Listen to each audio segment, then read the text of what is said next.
how do we change nouns from singular to plural in English grammar? Let's have a look at what happens to nouns in the English language when there is more than one of a thing. Nouns that you can put a number in front of are called countable nouns in English grammar. So, we might have 1 cup or 2 cups on the table. This means if there is only one of a countable noun, it is called singular, 1 cup. And if there is more than one, it is called plural, 2 cups. Now, when we learn English, knowing if a countable noun is singular or plural is important because it affects the way it will behave in English grammar when it needs to agree with a verb, if it is the subject of the action, and it affects the articles and other determiners we put in front of it. You can find out more about how this works in the videos linked below. You can tell if there is only one or more than one of the noun by checking whether it is using its singular or plural form. The house we live in is not for sale, but houses all along our street are being sold to investors. Now, for most nouns, changing it from singular to plural is easy. We just add an S to the end. 1 house, 2 houses. 1 room, 3 rooms. 1 window, 8 windows, etc. However, some nouns do not follow this simple rule when they become plural. For nouns that end on an S, double S, SH, CH, X or Z, we add an ES rather than just an S. So, 1 bus, but 4 buses. 1 kiss becomes 3 kisses. 1 blush changes to 2 blushes. 1 inch, but 6 inches. 1 box and 4 boxes. 1 topaz and 7 topazes. Some Latin origin IS ending words like basis, analysis and crisis change the IS to ES in the plural. So we get multiple analyses or crises and bases, which is not the same as bases, which is the plural of the singular noun base. Note the difference in pronunciation, bases and bases. Also, some Latin origin EX and IX ending words generally change their endings to CES in the plural form. So, index becomes indices, matrix becomes matrices, appendix becomes appendices. But be careful, there are many EX and IX ending words in English that do not follow this rule and simply add ES in the plural. 1 fix, 2 fixes. 1 annex, 2 annexes. 1 flex, 2 flexes. 1 multiplex, 2 multiplexes, and so forth. Singular nouns that end in a consonant followed by the letter Y, like baby, mummy, lady, drop the Y and add IES in the plural form. So, 1 baby becomes 2 babies. 1 mummy becomes 3 mummies. 1 lady becomes 4 ladies.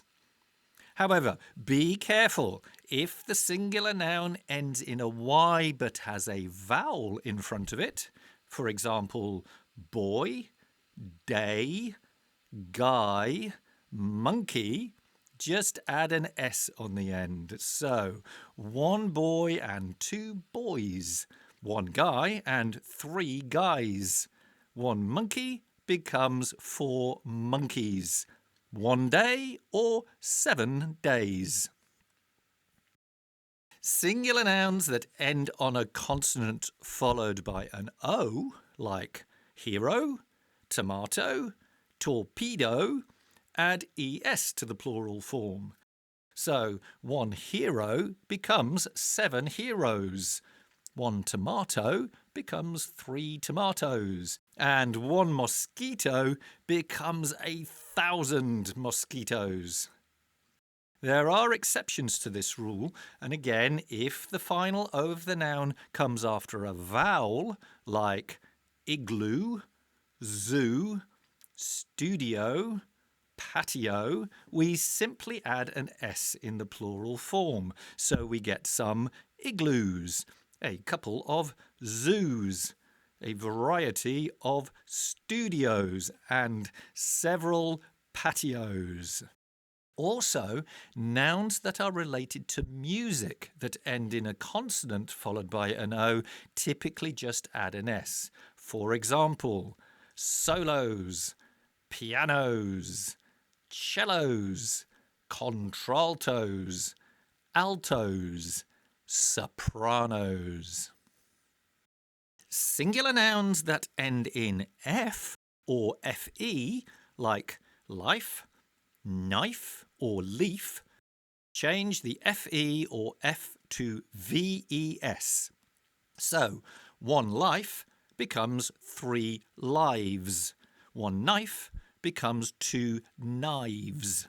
And one wolf becomes 4 wolves. Again, be careful. There are some exceptions to this rule which just add an S to the plural form. For example, a belief becomes many beliefs. A chef becomes some chefs. Similarly, chief changes to chiefs. Cliff changes to cliffs.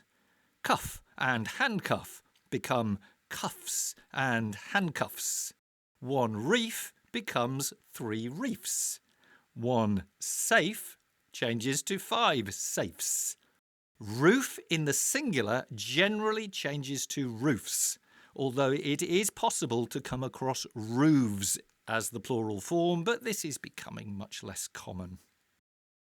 One tricky area for ESL learners of English is dealing with the nouns we have that are completely irregular in their plural form. For example, one child becomes 2 children. One person becomes 2 people. One foot becomes 2 feet in the plural. One tooth becomes several teeth. One mouse becomes lots of mice. One louse becomes many lice. One goose becomes several geese. And of course, we have man and woman. So one man becomes 2 men. And one woman becomes 2 women. And also all the other words with man and woman as a suffix, which often are the name for professions like fireman, policewoman, statesman, sportswoman, etc., behave in the same way as man and woman. Now, there are a small group of countable nouns that do not change at all when they become plural, such as animals like sheep, deer, moose, buffalo, bison. Also, species and series. And then there is aircraft, hovercraft, spacecraft, shrimp, and lots of other names for the species of fish like salmon, cod, and pollock. The countable noun fish does not generally change from singular to plural. However, you can say fishes when you are talking about a number of different species of fish. For example, the fishes found in the tropics include sea bass, tuna, and red mullet. And don't forget that fish can also be used as an uncountable noun, which does not have a plural form when we are talking about fish as a food. We like to eat fish on Fridays. That's it. Changing nouns from singular to plural in English is really easy. Let's sum up what we've looked at. Most nouns simply add an S on the end. But nouns ending in S, double S, SH, CH, X or Z add an ES rather than just an S. Latin origin nouns ending in IS change to ES. And some of those ending in IX and EX change to ICES. Nouns ending in a consonant and then a Y change the Y to IES in the plural form, but nouns ending in a vowel and a Y just add an S. Nouns ending in a consonant and then an O add ES in the plural form, apart from nouns related to music, where just an S is added. And again, if the final O of the noun comes after a vowel, we simply add an S in the plural form. Nouns that end in F or FE generally change to VES in the plural, but there are some exceptions that just add an S. And then we have a small number of completely irregular nouns that have quite different plural forms. And finally, there are a number of nouns where there is no difference between singular and plural forms. There you go, that's it. If you have any doubts about how to make your singular nouns plural or other questions, just leave a comment and we will get back to you as soon as possible. And make sure you subscribe and click the notification bell if you want to be notified when we post our quick and easy English grammar tips and practice videos, which can really help as you build your daily English speaking practice routine. So don't miss out on this great opportunity to help you develop your spoken English and other English language skills. See you in the next one. Bye.